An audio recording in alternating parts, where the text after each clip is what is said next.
mensaje tuyo. Sí. O sea, vamos a partir de una cosa, que somos sujetos deseantes continuos. O sea, el deseo no se puede anular. Y esa es decir, la cosa es que obviamente, ¿qué deseamos? Esa es otra pregunta. Y la culpabilidad también sobre lo que deseamos. Sí, bueno, habría que trabajar, y eso es otro debate, porque también el tema de la culpa habría que erradicarla, yo creo, pero sí la responsabilidad, no erradicar la responsabilidad, pero sí la culpa. Pero sí que el deseo es inherente al ser humano. O sea, siempre deseamos. Ahora otra cosa va a estar en cómo el comunismo se puede convertir en algo que revierta sus deseos hacia desear, y aquí el elemento que nos pide Judith, ¿no? Hacer una solidaridad, ¿no? O un deseo de un mundo mejor, y que en ese mundo mejor nos encontramos con los deseos de otras personas. Y al final el deseo se convierte también en un elemento que se da en un cambio de la experiencia del sujeto. Y esa parte es importante. Siempre somos sujetos deseantes, pero no en torno a una estructura de sentimientos que hemos hablado en otros momentos con Raymond Williams, ¿no? La estructura de sentimientos articula también un poco qué deseamos y por qué deseamos X elementos. Luego, claro, el deseo también es abrir una cosa bastante importante, porque lo podemos ver desde visiones incluso psicoanalíticas también, como el deseo siempre del deseo del amo y desearnos desde ahí, o el comunismo como algo que nos puede convertir en sujetos que deseamos una colectividad diferente. Entonces ahí se articula. Luego ya, y a mí siempre me recuerdo una anécdota de Martín Barbero, ¿no? Jesús Martín Barbero, que iba al cine en Bogotá, en Colombia, un domingo al mediodía, un día como hoy, y el domingo al mediodía fue a verse como si hubiera habido la película de Antena 3 un domingo al mediodía, esas que ponen para dormirnos. Fue a ver la película y él salió diciendo: la película que he visto, me he gastado los pesos acá, esto no vale para nada y tal. Y vio salir al grupo de mujeres que se dedicaban a limpiar el hogar, porque el domingo al mediodía es un momento que esas señoras tenían libre para ir al cine.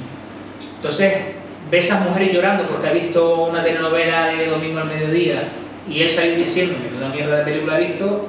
¿Qué hace Martín Barbero? En vez de decir yo tengo un gusto cualificado y ellas no, dice: no, quiero entender por qué ellas lloran y yo no. Y eso lo convierte en su pregunta de investigación.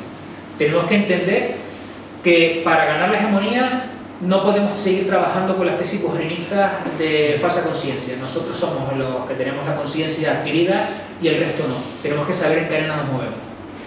Por eso también la formación que nosotros hacemos a nivel estatal se intenta adecuar a lo que pide cada gente. En Murcia nos están diciendo: oye, que aquí queremos trabajar en cómo se gana la comunidad. En Canarias queremos trabajar en el ascenso de la extrema derecha desde los elementos raciales. En Madrid nos han dejado hacer un poco más y queremos trabajar la subjetivación política desde el punto de vista de organización política colectiva. Ya veremos en Barcelona, Zaragoza, por dónde nos podemos mover. Eso nos lleva siempre a trabajar en elementos. El gusto y el deseo son construcciones también sociales. Deseamos, nos gustan cosas, pero es una construcción social. Lo que tenemos que hacer es entender las coordenadas para poder operar en ellas. Aquí hay un libro clásico que es La distinción de Bourdieu.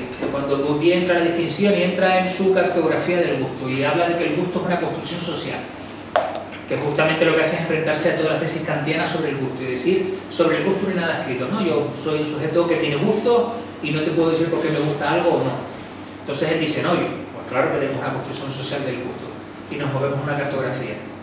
Es muy rico como partido saber cuáles son las coordinadas culturales que tienen nuestros camaradas o la gente que podría ser afín al partido, para saber cómo entrar en esos códigos.